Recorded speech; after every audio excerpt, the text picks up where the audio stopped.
আমি এখানে প্রায় 600 গ্রাম মতন পুঁই শাক নিয়ে নিয়েছি। পুঁই শাকটাকে আগে থেকে ভালো করে ধুয়ে পরিষ্কার করে নিয়েছি। এবার পুঁই পাতাগুলোকে ডাঁটা থেকে আলাদা করে নিচ্ছি। বানানোটা একেবারেই সোজা, আর এই টেস্ট কিন্তু একেবারে অসাধারণ। নানানভাবে রান্না করে খেয়েছেন তো পুঁই শাক, ডালও নানানভাবে রান্না করে খেয়েছেন। আজকে পুঁই শাক ডাল দিয়ে রান্না করে দেখুন। আমি পুঁই পাতাগুলো আলাদা করে নিয়েছি। এবার একটু বড় বড় সাইজের করে এগুলো কেটে নিচ্ছি। দেখুন আমি কিভাবে কাটলাম। কাটাটা হয়ে গেছে। এবার এই পুঁই পাতাগুলোকে আমি সরিয়ে রাখছি। ডাঁটাগুলো বেশ মোটা মোটা, তাই ডাঁটাগুলোকেও আমি ছোটো ছোটো টুকরো করে কেটে নিচ্ছি। ডাঁটাগুলো মাঝখান দিয়ে একটু কেটে দেবেন, তাহলে ডাঁটাগুলো তাড়াতাড়ি সেদ্ধ হয়ে যাবে আর খেতেও অনেক সুস্বাদু হবে। দেখুন আমি কিভাবে কাটছি। এইভাবে রান্না করবেন, দেখবেন রান্নার টেস্টটা কিন্তু অসম্ভব বেড়ে গেছে। এইভাবে আমি সমস্ত পুঁই ডাঁটাগুলোকেই মাঝখান দিয়ে একটু চির খাইয়ে দিচ্ছি। খুবই টেস্টি হবে। এইভাবেই পুঁই ডাঁটাগুলোকে আমি কেটে নিলাম। সমস্ত ডাঁটাগুলোই কাটা হয়ে গেছে। এবার এগুলোকে আমি সরিয়ে রাখছি। আমি 3খানা মাঝারি সাইজের আলু নিয়ে নিয়েছি। আগে থেকে ধুয়ে পরিষ্কার করে নিয়েছি। আলুর খোসাগুলোও কেটে বাদ দিয়ে দেব। এবার আলুগুলোকে আমি একটু ডুমু ডুমু করে কেটে নিচ্ছি। খুব বেশি বড়ও করিনি, খুব বেশি ছোটও হবে না। সমস্ত আলুগুলো কাটা হয়ে গেল। এবার এগুলোকে আমি সরিয়ে রাখছি। আমি একটুখানি মিষ্টি কুমড়ো দেবো, তাহলে এই পুঁই শাকের রেসিপিটা খুবই টেস্টি হয়ে যাবে। আমি মিষ্টি কুমড়োর খোসাটাকে কেটে বাদ দিয়ে দিচ্ছি। পুরো পুরো খোসা কাটলাম না, একটু একটু খোসা রেখে দিয়েছি। এবার মিষ্টি কুমড়োটাকেও আমি ডুমু ডুমু করে কেটে নিলাম, সরিয়ে রাখছি। আমি 1 বাটি পরিমাণ মুসুরির ডাল ভালো করে জল দিয়ে ধুয়ে, মানে জলটা 2-3 বার চেঞ্জ করে করে ধুয়ে গরম জলে ঘন্টা 2 আগে ভিজিয়ে রেখেছিলাম। দেখুন কেরম নরম হয়ে গেছে। আমি কড়াইতে প্রায় 3 বাটি পরিমাণ জল গরম করতে বসিয়ে দিয়েছি। জলটা যেমন বেশ গরম হয়ে গেছে। 1/2 টেবিল চামচ মতো লবণ আর 1/4 টেবিল চামচ মতন হলুদের গুঁড়ো দিলাম, আর কতগুলো তেজপাতাও দিয়ে দিলাম। এবার জল ঝরিয়ে রাখা মুসুরির ডালটা দিয়ে দিচ্ছি। এইভাবে মুসুরির ডালটাকে আমি একটু নাড়াচাড়া করে নিচ্ছি, আর এটাকে একটু সেদ্ধ হতে দেব। এবার ঢাকা দিয়ে দিলাম মিডিয়াম টু হাই ফ্লেমে মিনিট 3-4 জন্যে। এবার দেখুন জলটা কিন্তু ফুটতে শুরু করে দিয়েছে, আর ডালের গায়ে যে ফেনাটা বেরিয়েছে সেগুলো আমি তুলে ফেলে দেব। এই ফেনাটা স্বাস্থ্যের পক্ষে ভালো না, তাই হাতা দিয়ে আমি এগুলোটা তুলে ফেলে দিচ্ছি। ডালটা বেশ ফুটতে শুরু করে দিয়েছে, বেশটা নরম হয়ে গেছে ডালটা, দেখেই বোঝা যাচ্ছে। 50% ডালটা সেদ্ধ হয়ে গেছে। এইবারে আমি এর ভেতর দিয়ে দিচ্ছি কেটে রাখা আলুর টুকরোগুলো।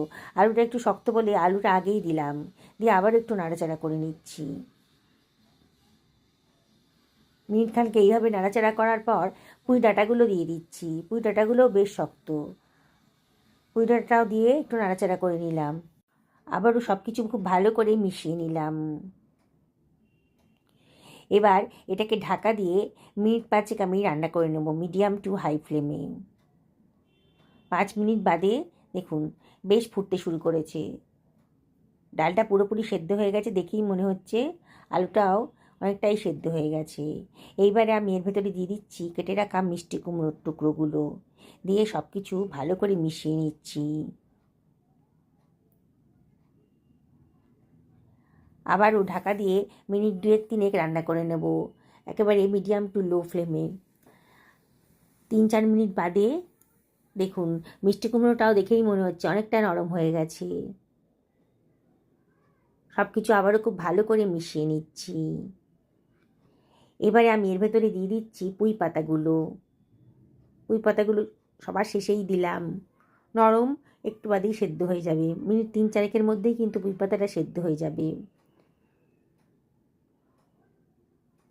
পুরো ভরে গেছে, আমি আর নাড়াচাড়া করছি না, এবার একটু ঢাকা দিয়ে দেবো। মিনিট 2 বাদেই দেখুন বেশ মজে গেছে পুঁই পাতাটা। আবারও সব কিছু খুব ভালো করে মিশিয়ে নিচ্ছি। অসম্ভব টেস্টি রেসিপি তৈরি হতে চলেছে। হালকা পাতলা খেতে ইচ্ছে করলে এই খাবারটা কিন্তু খুবই তৃপ্তিদায়ক। গরম ভাতের সাথে খেতে দারুণ লাগে, রুটির সাথে খেতেও কিন্তু মন্দ লাগে না, আমি নিজে খেয়েই বলছি। এবার ঢাকা দিয়ে একেবারে লো ফ্লেমে এটা রান্না হতে দেব। একটা কড়াই বসিয়ে দিয়েছি, কড়াইয়ের ভেতর 1.5 টেবিল চামচ সর্ষের তেল দিয়ে দিলাম, আর দিয়ে দিচ্ছি কতগুলো শুকনো লঙ্কা। 1 টেবিল চামচ মতন 5 ফোড়ন দিয়ে দিলাম, আর 1/2 টেবিল চামচ রাঁধুনি ফোড়নও দিয়ে দিলাম। দারুণ সুন্দর একটা গন্ধ বেরোবে, খুবই টেস্টি হবে এই ফোড়নটা দিলে পরে। দিয়ে গ্যাসের ফ্লেমটা লোতে রেখেছি, একটু ভাজা ভাজা মতো করে নেব। সুন্দর একটা গন্ধ বেরোতে শুরু করেছে। এইবার আমি দিয়ে দিচ্ছি একটা পেঁয়াজ কুচি করে কেটে রেখেছিলাম, দিয়ে দিলাম। দিয়ে একটু নাড়াচাড়া করে নিচ্ছি। এবার গ্যাসের ফ্লেমটা হাইতে রেখে দিয়েছি, আর পেঁয়াজটাকে একটু ভাজা ভাজা মতো করে নেব। পেঁয়াজের কালারটা চেঞ্জ হতে শুরু করেছে।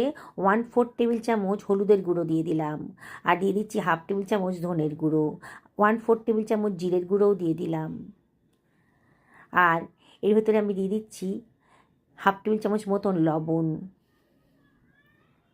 ডালটা সেদ্ধ করার সময় কিন্তু আমি খানিকটা লবণ দিয়েছিলাম, সেই বুঝে শুনে কিন্তু লবণটা দিতে হবে। আবারও সব কিছু খুব ভালো করে মিশিয়ে নিচ্ছি। দেখুন আমার পেঁয়াজটা কিন্তু বেশ ভাজা ভাজা মতো হয়ে গেছে। তখন একটা টমেটোকে কেটে রেখেছিলাম লম্বা লম্বা করে, সেই টমেটোটাও দিয়ে দিলাম। দিয়ে সব কিছু আবারও ভালো করে মিশিয়ে নিচ্ছি। সম্বারটা রেডি হয়ে গেছে, এবার এটাকে আমি সরিয়ে রাখছি। ডালটাও বেশ রেডি হয়ে গেছে। ঢাকাটা তুলে আবার একটু নাড়াচাড়া করে দিচ্ছি। দেখুন সব কিছু কিন্তু দেখেই মনে হচ্ছে সেদ্ধ হয়ে গেছে। দেখুন আলুটাও সেদ্ধ হয়ে গেছে একেবারে, মিষ্টি কুমড়োটাও সেদ্ধ হয়ে গেছে, আর পুঁই পাতা তো খুবই নরম, ওটাও সেদ্ধ হয়ে গেছে।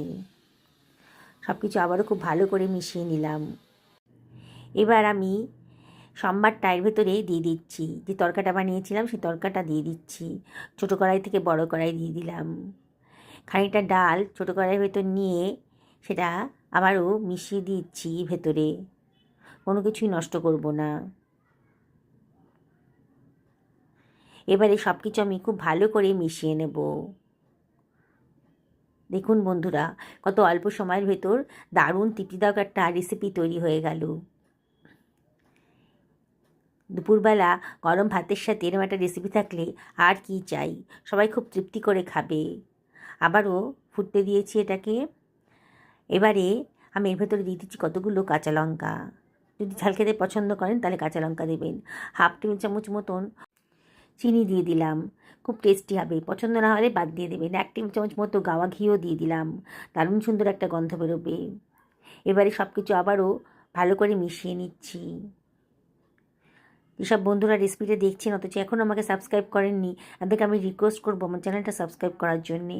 পাশে থাকা বেল আইকনটা অবশ্যই ক্লিক করে দেবেন, তাহলে আমার আনার নোটিফিকেশানটা আপনারা জলদি পেয়ে যাবেন। টেস্ট করে দেখলাম একটু লবণটা কম লাগছিল বলে আবারও 1/2 টেবিল চামচ মতো লবণ এর ভেতরে দিয়ে দিলাম। এবার ঢাকা দিয়ে মিনিট 2 একেবারে লো ফ্লেমে রান্না করে নেব।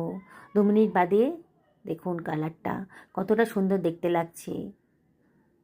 খুবই তৃপ্তিদায়ক খাবার, বাঙালির ভীষণই পছন্দের পুঁই শাক ডালের রেসিপি। একবার আমার মতন করে এইভাবে বানিয়ে খান। দেখুন আমি এটা সার্ভিং প্লেটে সার্ভ করে দিচ্ছি। যেসব বন্ধুরা রেসিপিটা ফেসবুক থেকে দেখছেন তাদেরকে আমি রিকোয়েস্ট করব আমার পেজটা ফলো করার জন্যে। কত তৃপ্তিদায়ক একটা রেসিপি আজকে তৈরি করে ফেলেছি গরম ভাতের সাথে। আহা, খেয়েই সবাই বলবে যে দারুণ হয়েছে, খুব তৃপ্তি করে খেলাম। তাই আপনাদেরকে আমি রিকোয়েস্ট করব একদিন আমার মতন করে এইভাবে পুঁই শাক দিয়ে আলু আর মিষ্টি কুমড়ো দিয়ে মুসুর ডালটা বানিয়ে নিন। দেখুন সবগুলি কিন্তু কতটা সুসিদ্ধ হয়ে গেছে, সমস্ত সবজিগুলোই। পরিবারের সকলকে খাওয়ান, নিজেও খান। সুস্থ থাকুন, ভালো থাকুন এই কামনা করে ভিডিও শেষ করলাম। নমস্কার।